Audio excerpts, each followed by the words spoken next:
Hello, I welcome you to Do Life.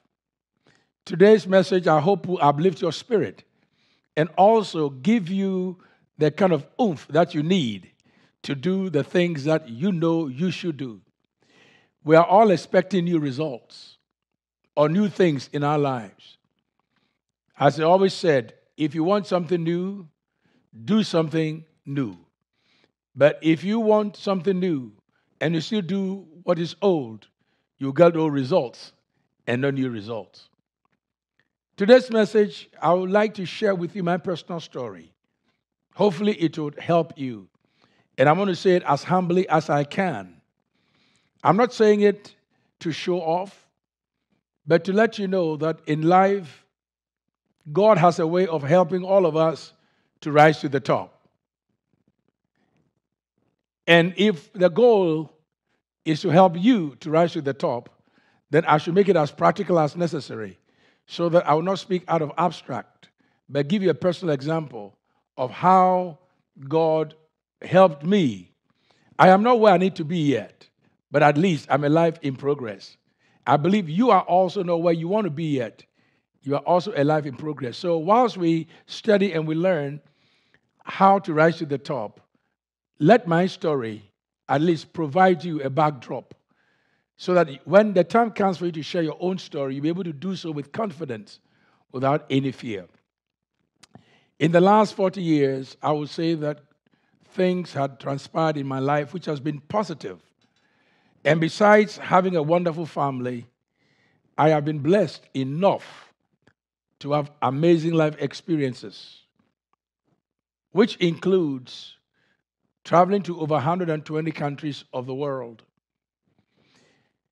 I've been privileged to write some few best-selling books.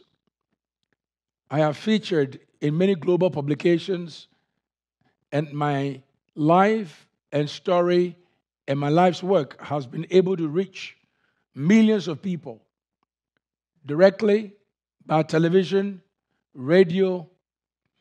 It's just a privilege that I've had, an opportunity that I've had to do what I do today. In these 40 years, I've been able to start international initiatives and also global outreaches. I'm humbled to be called upon to advise global leaders and also chair many global forums. I've got the chance to serve as chancellor of various universities at the same time. And 21 years ago, I assumed my royal responsibilities as a king and swapolo of the said people. These are all exciting to a person who looks from the outside. But I can tell you, it's not been that easy. But I am resolute that I am not going to quit. I'm going to do the best I can as long as there's breath in me. Why should I share this short experience with you or my short life with you? Is because I want you to gain hope in my personal experience. And I hope that you will be able to use yours to help others move forward in life. Allow me this day to at least share nuggets or challenge you, if I may use that word, to be able to live the life that leads to the top, whereby you can help from the top and make lives better for others. To move forward in life, you must have a personal relationship with God. Why? Because if you have a personal relationship with God and the tough time comes, or the wind of life pushes you backward, you have something to rely on. But if you don't have God in your life or a personal relationship with God, it will get rocky and rough. Because the ship would always experience boisterous winds. And if you have excess, which is not necessary for your journey, throw them overboard so that the ship will sail right. Be ready to throw some things off your life so you travel life light. Keep some things and make sure that those things which you don't need to put in a backpack is not on your back. lest you put more stress on yourself and weaken your movement. Don't forget, as you are traveling this journey of life, that you take your important documents with you. And the document that you need in this life is the Bible, the Word of God. If you have the Bible and you have the principles of God down packed, and you try to honor the values and also the supernatural laws that God has set, I can tell you, you will not go wrong in life. I've always said we are all on a journey. Life is a journey. And let's take it that way. You started somewhere. Where you were born is not where you die. It's a journey. The things you go through, your experiences are all part of the journey. But as you are traveling the journey of life, remember, God intends for you to find your rest and also find your promised land. And whilst we're going in life, mind you that many things will come at you, but stay focused so that you'll be able to navigate your way through. Let's look at the journey of the people of Israel to the promised land. Nearly 3,500 years ago, God delivered the people of Israel out of Egyptian bondage, which is Exodus chapter 1 through chapter 12. The experiences related there. They were to take possession of the land that God has promised them. God gave this promise to their forefathers, and He told them that the land that you are about to possess, according to Exodus chapter 3, verse 8, is a land that is flowing with milk and honey. What other promise could be so exciting, especially when you have spent your years and your time wandering from place to place and don't know where you're going? But listen, prior to entry, however, God gave them a word of assurance that they are capable to take this land and that He was going to be with them and never leave them. Definitely, God is always their guide and also their God. And He walked beside them with the inspiration that you have to take courage, keep moving, you will enter into the promised land. Unfortunately, they lacked faith in God's word and His promise. They wondered if God was going to do this great miracle in their lives. Is it not just a word that we have for the moment? Will God ever come through with this promise? Unfortunately, this doubt took roots. Lack of faith was exhibited by them. And as a result of that, they gave themselves to a negative experience, which lasted 40 years of wilderness wandering until the unbelieving generation that did not believe the promise of God all died off. Not a single seed of that generation entered into the promised land, with the exception of Joshua and Caleb, who believed and trusted the promise of God and warned the people. Don't do that which would break our hearts or do that which would be a hindrance to our future. Joshua and Caleb, they stood firm. They believed when majority did not believe. You see, in the journey of life, there are those around you who will believe, and there are always few. And there are those who will be loud and tell you what is impossible or what could not be done. Let's look at the previous commandment that God gave them concerning the entry of the promised land. Let's look at Deuteronomy chapter 1, verse 6, 7, and 8. It reads, "The Lord our God spoke to us in Horeb, saying, 'You have dwelt long enough at this mountain. Turn and take your journey, and go to the mountains of the Amorites, to all the neighboring places in the plain, in the mountains and in the lowland, in the south and on the seacoast, to the land of the Canaanites and to Lebanon, as far as the great river, the river Euphrates. See, I have set the land before you. Go in and possess the land. Go in and possess the land. Go in and possess the land, which the Lord swore to your fathers, to Abraham, Isaac, and Jacob, to give to them and their descendants after them. This is what God said. I've set before you the land. Go and possess the land, because this land is given to you on the promise that I made to your fathers, to Abraham, Isaac, and all of your descendants. This is what God said to them. It is so sad that God tells us so much in the midst of our own struggles.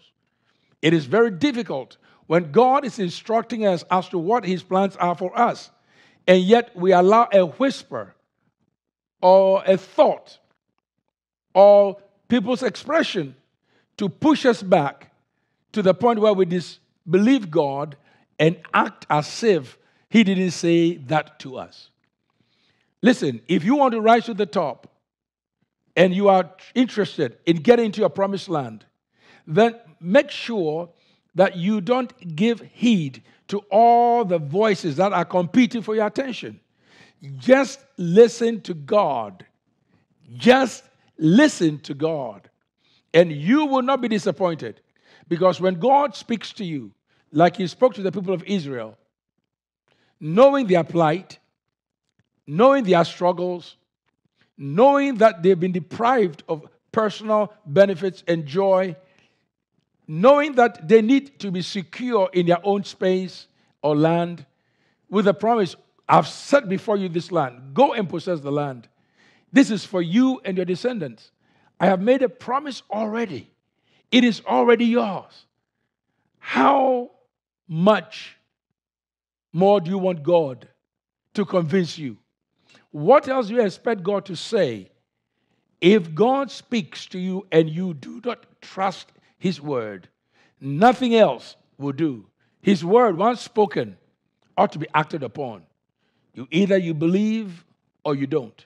If you want to rise to the top, either you believe you are on this journey to the top or you don't. You see, God said, I want you to move away from this mountain. This is where I want you to go. Don't hide behind the mountain.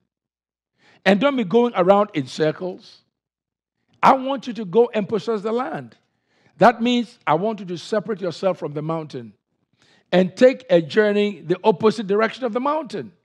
Because the mountain is not where I brought you to. You happen to be going around it. You saw it as a shade. But I'm telling you, this is not your spot. The fact that you have a temporary shade doesn't mean that's where you ought to be. God is still moving you. The shade is to protect you from the sun or external winds for the moment. But when it passes, gain the strength to keep moving. It's the same scripture or promise, or the same promise God gave the people of Israel. And I want us to look at their desert years. Let's look at Deuteronomy chapter 2, verse 1 through 7. It says this: Then we turned and journeyed into the wilderness of the way of the Red Sea, as the Lord spoke to me. And we scattered Mount Seir for many days. And the Lord spoke to me, saying, You have scattered this mountain long enough. Turn north. And they command the people, saying, You are about to pass through the territory of your brethren, the descendants of Esau, who live in Seir, and they will be afraid of you. Therefore, watch yourselves carefully. Do not meddle with them, for I will not give you any of their land. No, not so much as one footstep, because I have given Mount Seir to Esau as a possession. You shall buy food from them with money, that you may eat, and you shall also buy water from them with money, that you may drink. For the Lord your God has blessed you in all the work of your hand. He knows you're trudging through this great wilderness.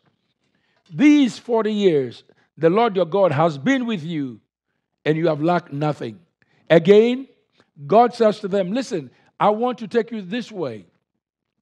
And I want you to know that the people that you are going to see, even though they are fortified, they are strong and able, I will put fear of you in them, fear of you on them, fear of you around them, so that as you come, they will literally play defense. But don't use that and attack them. Just walk past them.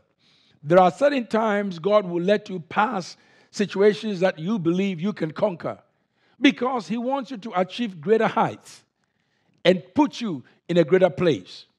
Why didn't God say to them, when you meet them, get rid of them? He said, no. This land of Seir is being given specifically to the house of Esau. Let them take theirs. I'm giving you something else. Don't get greedy and don't try to get what others have. In the journey of life, on your way to the top, you may see opportunities that belong to others that is not yours. Don't try to kill them to take it. Don't try to hate them to take it. Don't try to minimize them to take it. And don't try to muzzle them to take it. Everybody has their own space. After all, the sky is too big for two birds to collide. There's room and space for everybody. So if you're on your journey to the top and you're about to enter into the promise of God, don't try to take someone's property, someone's good, someone's privilege, or someone's opportunity. God says, I am taking you past them. Don't interrupt them. Don't meddle with them, and don't even attempt, because I will not even give you one step of a land. That means you are going to possess a land and not one step. So don't focus on one step. Focus on the land I'm about to give you. After all, you've been in this wilderness for 40 years, and it's too long to be here. You got to move forward. Let me tell you the interesting part, though. You see, the people of Israel shouldn't have spent 40 years in the wilderness in the first place. There are certain times on your way to the top, you get locked out, and you get distracted, and you find yourself going in circles, and you'll be going in circles and circles and circles, and what's supposed to take you days or weeks may take you years. The journey from the wilderness to the promised land actually was supposed to take just 11 days. Just 11 days. Just 11 days. The journey was supposed to take just 11 days. But it took them 40 years. Why will they allow waste? Why will they extend their misery and their pain? Why will they invite hardship upon them unnecessarily? I mean, if God is taking you to the top, I want you to understand, follow His principles, follow His ways. But don't you allow certain basic things, which I will mention shortly, to get in the way and cause you to miss your destination. 11-day journey took 40 years. And the reason being, they grumbled. When you start grumbling, constantly grumbling, you are going to literally stay in that same spot. Whatever you keep talking about, and you don't learn to move away from it, will become your greatest hindrance. This is the problem with the people of Israel. If you want to get to the next level, remember, you are going to go through things, and you're going to pass other things. You go through things, and you pass other things. But keep your focus. There are some things that you will see on your way to the top. There are some things you may not see, but will be happening or working against you on the way to the top. You have to make sure that you keep this settled within you, that I'm on my way to the top.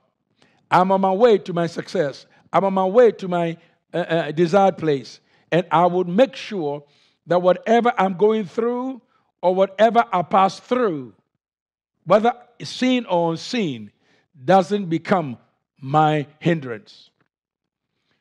On your way to the next level, you will experience both natural and supernatural things. Some things will occur in your life which will be natural. You can explain away. And some things will be occurring which are supernatural, you can't explain. On your way to the top. You will experience things that are physical, some are emotional, and some are even social. Some are economical, financial. Keep focus and keep moving. Ultimately, you're on your way to the top. On your way to the top, you may have certain experiences, family-wise and relationships. Keep focus. On your way to the top, you may have certain experiences, workplace or professional. Keep focus. I can't stress that enough. You got to keep focus. Because you see, the ultimate goal is that you want to improve upon your last experience. You want to live a life better than your parents. And truthfully, you want to live longer than your parents. I have met people who have told me stories that is quite interesting. Some will say, my father or my mother died at this age, and I'm getting close to that age. I've heard stories, and I'll ask questions. So are you afraid? They say, well, I don't know, in my genes, we don't live that long. And I will assure them, you will live past that age. You will go through that experience that you're going through, but you should believe that you outlive your parents. That is the ultimate goal. The ultimate goal is that you are on your way to the top. You don't close shop, abandon your dream, because you are getting closer to your mother's age when she died, or your father's age when he died, or your grandparents' age when they died. If you do that, you would stay in that spot, and literally, you will not enter into a promised land. Don't allow 11 days of journey to turn into 40 years. This is what happened to the people of Israel. Again, you're going to go through so many experiences. But let it be your focus that I'm going to pass through some things and I'm going to go through some things. But in the midst of all of that, my focus is the prize. I am on my way to the top. Often we tell stories how we got to the top, but we have to tell people the truth. You don't get to the top overnight. There are some things you will experience. The goal is you are rising. You are rising. And when you are rising, you have some opposition and adverse conditions. But remember, whether you see it or you don't see it, whether it's natural or supernatural, whether it's physical or emotional or social or professional, whether it is family or relationship, whether it is profession or the workplace, you go through so many things to get to the top. But it is part and parcel of it. Now, let me tell you, if you are willing and ready to move to the top and you accept the challenge that you are destined to rise to the top, then these are some things I want you to consider. There are 6 things I want to mention to you, which I want you to consider getting to the top. As I get older in life, to be honest with you, I've realized that it's not always in eloquence, how clever and how eloquent you share words. Because wisdom doesn't need to be flowery. Wise words come in bullet forms. So I am learning every day to live the simplest life of wisdom and make sure that at least we can address matters that concern us in those forms and not flowery, just elaborate and make things so graphic and beautiful. No. If you want to get to the top, and it is your aim not to hold yourself in bondage for 40 years, a journey of 11 days, then listen to this basic advice. 6 points that I believe can help you to rise to the top. Number 1, learn to celebrate small wins. Learn to celebrate small wins. There are some things in life that you have to learn to celebrate. when I shared with you in the beginning that I've been privileged to experience some few things in life. Travel to 120 countries, more than 120 countries, had the privilege of writing best-selling books, featured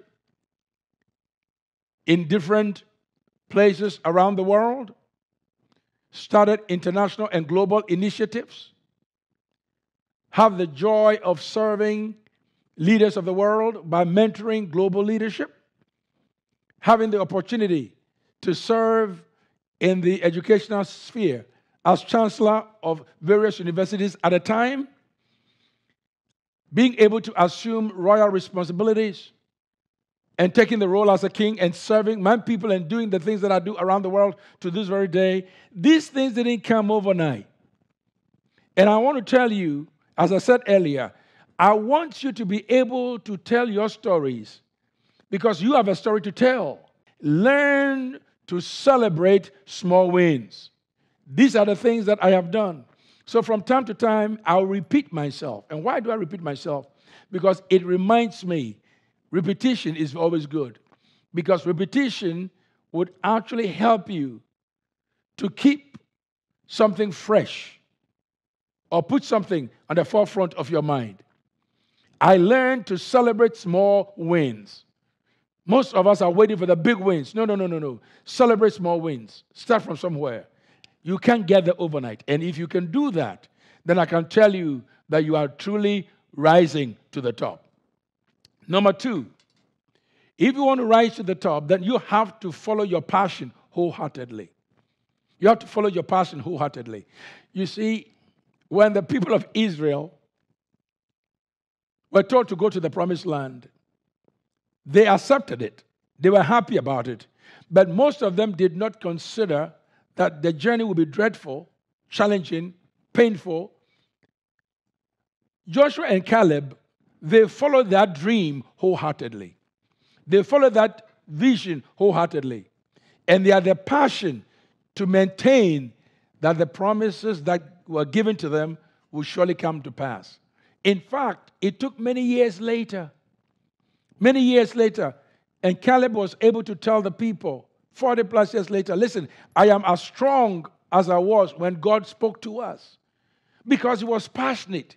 You have to be passionate, and you have to have passion wholeheartedly. It's not on and off. Follow your passion wholeheartedly. And I can tell you, if you do so, you will be on your way to the top. Number 3, you have to accept the fact that you will be vulnerable. People who rise to the top are vulnerable. You are vulnerable. I always consider that vulnerability gives you opportunity to seek cover in God. If you are vulnerable, then you need to be protected. Who is your protector? Don't try to rise to the top without protection. You need somebody who will be your cover.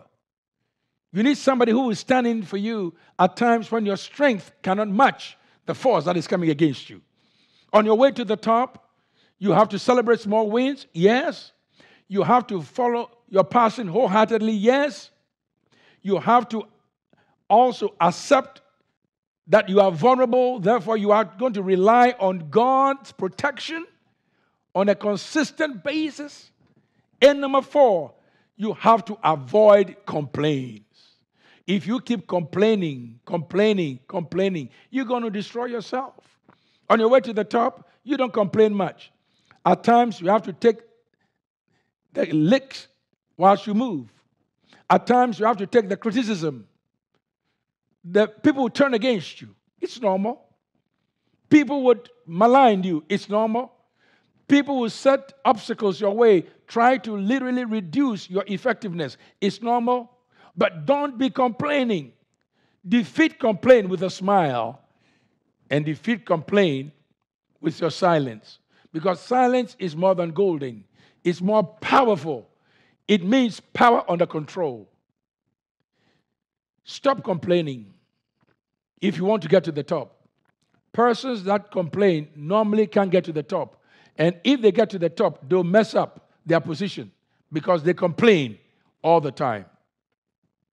If you complain, you cannot be able to celebrate achievement when you get to the top. People who complain can never appreciate the hard work and the efforts they put in to get to where they are in life. So remember, on your way to the top, celebrate small wins. Always celebrate small wins. Number 2, follow your passion wholeheartedly. Number 3, accept the fact that you are vulnerable and therefore you need God's protection. I need God's protection to guide me. Number 4, avoid complaining. Avoid complaining. Avoid complaining. Number 5, be bold and be strong because the Lord God is with you. On the way to the top, avoid complaining, be bold. Understand that you are vulnerable, but God is your protector. Follow your passion wholeheartedly. Celebrate small wins. Then the last and important one is always learn to share. If you learn to share on your way to the top, you will always be fortified by the people you share with. Many people get to the top only to be pulled down in disgrace. Why? Because on the way to the top, they did not share with the people that are with them. That's why many leaders fail. They fail not because they are not good in leadership, because they didn't know how to bring people along with them. Learn to share on your way to the top. If you learn to share on your way to the top, when you feel weak and you are dropping, they will uphold you and keep you up high. You see, Moses had to have people around him, which is Joshua and Hur, who could help prompt his hands up so that Israel could have victory when they were attacked. If you want to stay on the top, or you're on your way to the top, and once you get there you will stay, make sure that you learn to share with people around you. If you learn to share with people around you, your way to the top will be guaranteed. And your staying in the top will be without fail. You are on your way to the top. Let me quickly run it again. To rise to the top, first, learn to celebrate small wins. Don't wait for the big ones. Celebrate small wins. And one of the best ways to do so is be thankful to God. God, I thank you for the small things that I've been able to achieve for the day. I know there's so much to be done, but the fact that I'm able to rest and reflect on what you have done through me and done for me, I celebrate this success. Number 2, follow the passion wholeheartedly. Follow it. God, I'm still pursuing it. I celebrate, but I'm not quitting. I'm pursuing it. Number 3, accept the fact also that you are vulnerable and that God is your protector and your defense. On your way to the top, when you realize that it is God who sustains you and is the one who protects you, and you take this quite seriously, let me tell you, the angels will be on assignment. You will not have to beg an angel to protect you. They will be on assignment because 1, you celebrate, you acknowledge God. 2, you are following the vision wholeheartedly. 3, you can say, the Lord, you are my shepherd, I shall not want. I rely on you. My confidence and hope is in you. And number 4, you don't complain. Avoid complaining. Complaint may come from time to time, but avoid it. Don't make complaint your habit. Avoid complaint. And number 5, be bold as a lion. Be bold as a lion. And number 6, learn always to share. If you learn to share, on your way to the top, those around you will sustain you. And once you get to the top, you will not be pulled down. These 6 basic things that I've mentioned, then I can guarantee you, you are on your way to the top. And when you get there, you'll be secure. Let's get to the top and let's do life together. I hope this message has inspired you. I hope these words have provoked something inside you. And I hope you know that you're on your way to the top. And this message is to remind you of just that. Thank you very much for watching. And on behalf of Life International, we wish you God's very best. It is our hope, our prayer, and desire to inspire you regularly and make sure that you succeed in every area of your life. We would like to give you an opportunity to contribute to Life International so that our broadcast can reach many more around the world. Continue watching, share us, and mention us to all of your friends. Thank you so much, and God bless you.